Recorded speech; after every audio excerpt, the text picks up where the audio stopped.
Good morning class. हम लोग BTech first year में केमिस्ट्री का सेकंड यूनिट स्पेक्ट्रोस्कोपी पढ़ रहे थे, जिसमें हमने आपको आईआर स्पेक्ट्रोस्कोपी और यूवी विजिबल स्पेक्ट्रोस्कोपी को बताया। आज हम पढ़ेंगे रमन स्पेक्ट्रोस्कोपी। इसको हम वाइब्रेशनल रोटेशनल स्पेक्ट्रोस्कोपी भी बोलते हैं।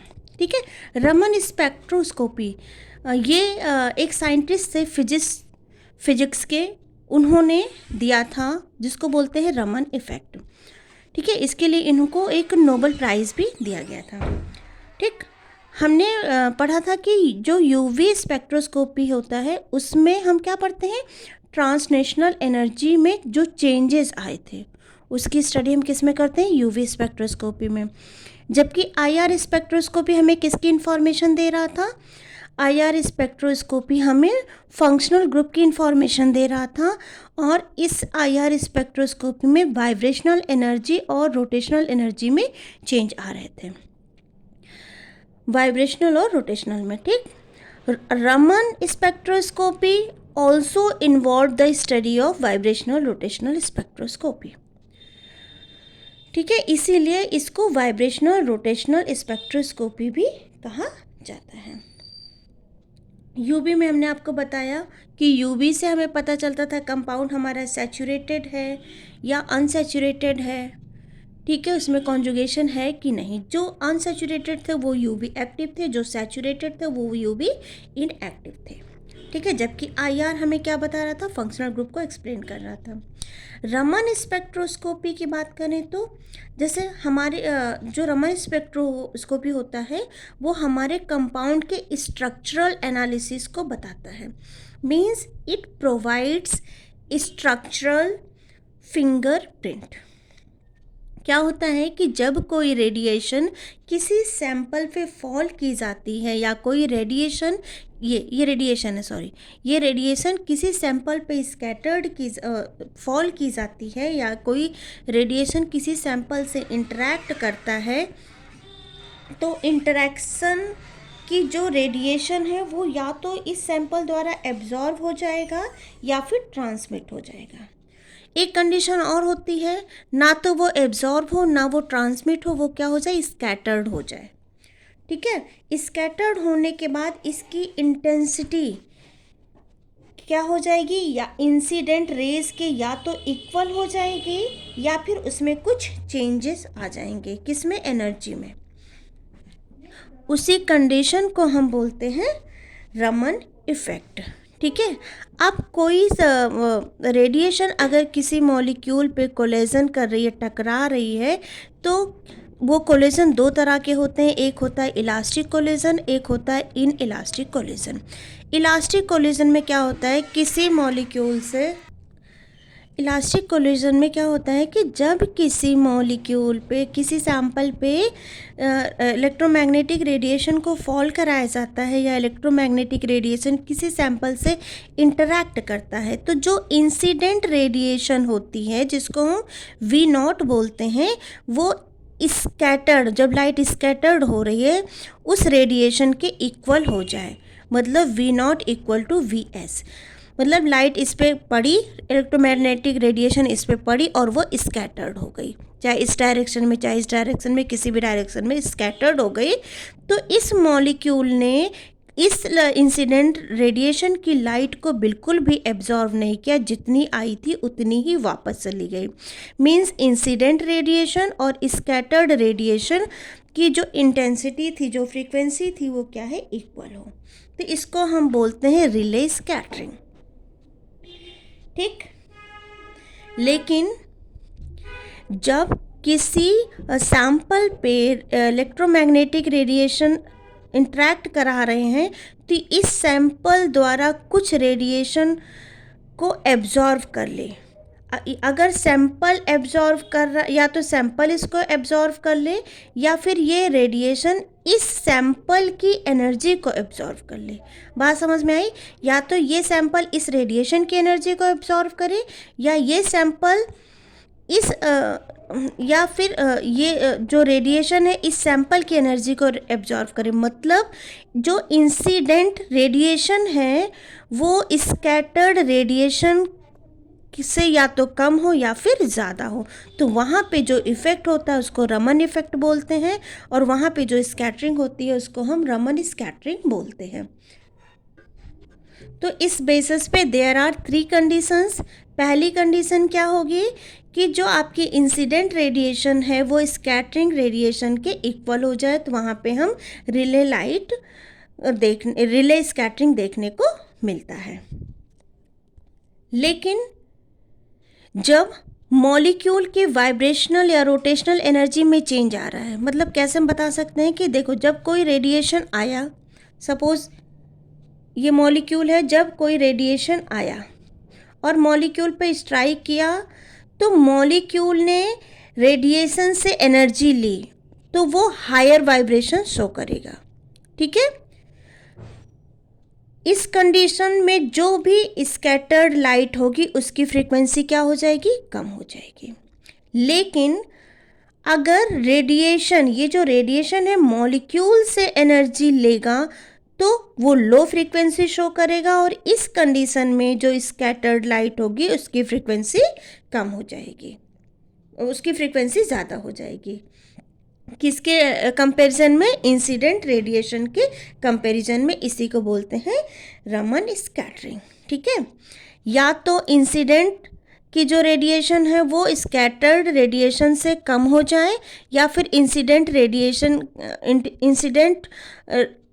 की जो रेडिएशन की जो फ्रीक्वेंसी है वो स्कैटर्ड रेडिएशन की फ्रीक्वेंसी से क्या हो जाए, कम हो जाए यहाँ पे, या फिर ज़्यादा हो जाए। तो हम क्या बोल सकते हैं, scattered light at right angle to incident light contain line of incident frequency, lines of higher frequency और lines of lower frequency. Higher frequency कब हो रही है, मैंने क्या बताया था अभी आपको, हायर फ्रीक्वेंसी कब होगी, मैंने आपको अभी जस्ट बताया है, जब जो रेडिएशन है वो मॉलिक्यूल से एनर्जी लेगा तो लो वाइब्रेशन शो करेगा, और इस कंडीशन में स्कैटर्ड लाइट जो होगी उसकी फ्रीक्वेंसी क्या होगी, हाई होगी। ठीक, और किसके कंपैरिजन में, इंसिडेंट रेडिएशन के कंपैरिजन में। लेकिन जब मॉलिक्यूल ने रेडिएशन से एनर्जी ली तो हायर वाइब्रेशन शो करेगा, और इस कंडीशन में स्कैटर्ड लाइट की जो फ्रीक्वेंसी होगी वो क्या हो जाएगी, कम हो जाएगी। ठीक, तो या तो फ्रीक्वेंसी हाई होगी या फ्रीक्वेंसी कम होगी, तो ये क्या हो जाता है हमारा रमन स्कैटरिंग। अब रमन स्कैटरिंग हम कैसे डिफाइन कर सकते हैं, it is defined as the scattering of radiation with certain discrete frequency above और and below that the incident beam is called Raman scattering. अब अगर हम यहाँ पे इंसिडेंट रेडिएशन की फ्रीक्वेंसी और स्कैटर्ड रेडिएशन की फ्रीक्वेंसी के बीच लाइन से इसको समझाएं तो क्या होता है, देखो यहाँ पे कोई इलेक्ट्रोमैग्नेटिक रेडिएशन फॉल की गई, तो जितनी इंसिडेंट रेडिएशन थी वो यहाँ से ऊपर गई, और जितनी फ्रीक्वेंसी के साथ ये रेडिएशन गया था उतनी ही फ्रीक्वेंसी के साथ ये रेडिएशन वापस भी आया। मीन्स हम क्या कह सकते हैं कि जो हमारी इंसिडेंट रेडिएशन की फ्रीक्वेंसी और स्कैटर्ड रेडिएशन की फ्रीक्वेंसी अगर सेम हो तो वहाँ पे क्या हो जाएगा, रिले स्कैटरिंग। लेकिन अगर इंसिडेंट रेडिएशन की फ्रीक्वेंसी ज़्यादा और स्कैटर्ड रेडिएशन की फ्रीक्वेंसी कम हो तो उसको हम स्ट्रोक लाइन बोलते हैं। वहीं जस्ट अपोजिट, अगर इंसिडेंट रेडिएशन की फ्रीक्वेंसी कम और स्कैटर्ड रेडिएशन की फ्रीक्वेंसी ज़्यादा हो तो उस लाइन को हम बोलते हैं एंटी स्ट्रोक लाइन। यहाँ पे जो V0 था वो क्या था, फ्रीक्वेंसी ऑफ इंसिडेंट रेडिएशन, और VS क्या था, frequency of scattered radiation.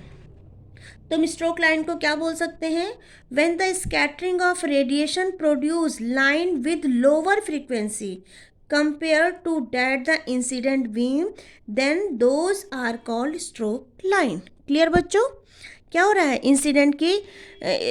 Incident radiation की जो फ्रीक्वेंसी है यहाँ पे स्ट्रोक लाइन में, इंसिडेंट रेडिएशन की फ्रीक्वेंसी ज़्यादा और स्कैटर्ड की कम है। वही एंटी स्ट्रोक लाइन में क्या हो जाएगा, जस्ट इसका अपोजिट, इंसिडेंट रेडिएशन की फ्रीक्वेंसी कम और स्कैटरिंग रेडिएशन की फ्रीक्वेंसी ज़्यादा होगी। रिले लाइन हमने आपको बता ही दिया, जहाँ पे दोनों रेडिएशन की जो फ्रीक्वेंसी चाहे स्कैटर्ड हो चाहे इंसिडेंट हो वो क्या हो, सेम हो, मतलब उसमें कोई चेंज ना हो, तो वो रिले लाइन कहलाता है। लेकिन अगर फ्रीक्वेंसी में चेंज आ रहा है, फ्रीक्वेंसी लोअर या हायर में जा रहा है, तो उस इफेक्ट को हम रमन इफेक्ट और उस शिफ्ट को हम बोलते हैं रमन शिफ्ट। ये 3 चीज़ों पे डिपेंड करता है, nature of molecule, concentration of substance और टेम्परेचर इफेक्ट। टेम्परेचर इफेक्ट भी 2 तरह का है। अगर रूम टेम्परेचर है तो ज़्यादातर स्टोक ट्रांजिशन होगा, और अगर टेम्परेचर को हाई कर दिया जाएगा तो उस केस में एंटी स्टोक ट्रांजिशन होगा। एप्लीकेशन क्या क्या है, ये रमन से हम क्या आइडेंटिफाई कर सकते हैं, किस तरह का केमिकल बॉन्ड है, आयनिक इक्विलिब्रियम को स्टडी कर सकते हैं, मैकेनिज्म ऑफ टॉटोमेरिज्म को हम रमन स्पेक्ट्रोस्कोपी से स्टडी कर सकते हैं। अब रमन स्पेक्ट्रोस्कोपी का सिलेक्शन रूल क्या कहता है कि जो भी कंपाउंड आपकी पोलराइजेबिलिटी शो कर रहा है वो सभी के सभी रमन एक्टिव कंपाउंड्स होते हैं। सपोज हमने यहाँ पे हेट्रो डाई एटॉमिक मॉलिक्यूल लिया है, जिसमें क्या हो रहा है, इलेक्ट्रोनेगेटिविटी का डिफरेंस ज़्यादा है। जब डिफरेंस ज़्यादा होगा तो ये डाइपोल मूवमेंट शो करेंगे। जो भी कंपाउंड डाइपोल मूवमेंट शो करते हैं वो रमन इनएक्टिव होते हैं। लेकिन अगर हम होमो डाई एटॉमिक मॉलिक्यूल लें, जैसे एच, ये होमोडाइएटॉमिक मॉलिक्यूल है, इसमें इलेक्ट्रोनेगेटिविटी का कोई डिफरेंस नहीं है।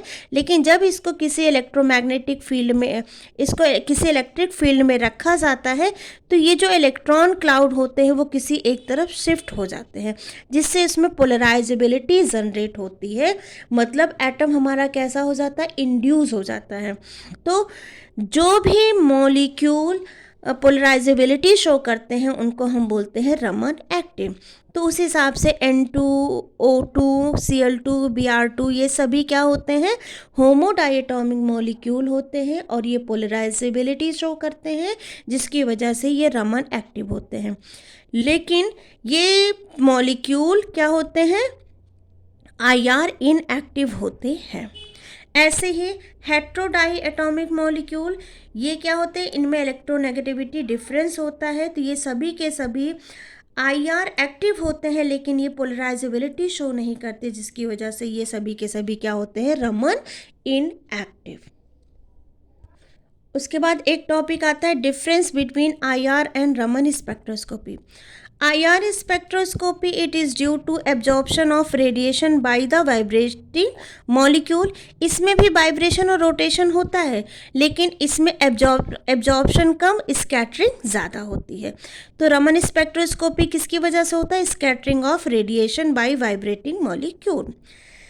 The basic concept of IR spectra is presence of permanent dipole moment, जबकि इसमें पोलराइजेबिलिटी ऑफ मॉलिक्यूल चेंजेस होते हैं। इसमें परमानेंट डाइपोल मूवमेंट नहीं होता है, इसमें पोलराइजेबिलिटी के बेसिस पे हम इसको आइडेंटिफाई करते हैं।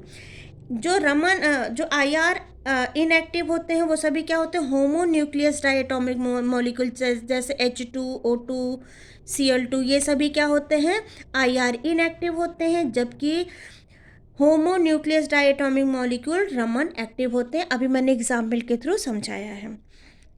इसमें जो कंडीशन होती है वो प्योरिटी और इम्प्योरिटी क्या होती है, इसकी रिजिड नहीं होती। Condition for a substance that is purity and impurity is not rigid, जबकि इसमें substance must be pure and colourless. Next difference, water can not be used as a solvent because it is opaque to IR spectrum. इसमें water को हम as a solvent use कर सकते हैं। तो I hope आपको ये लेक्चर समझ में आया होगा। Thank you.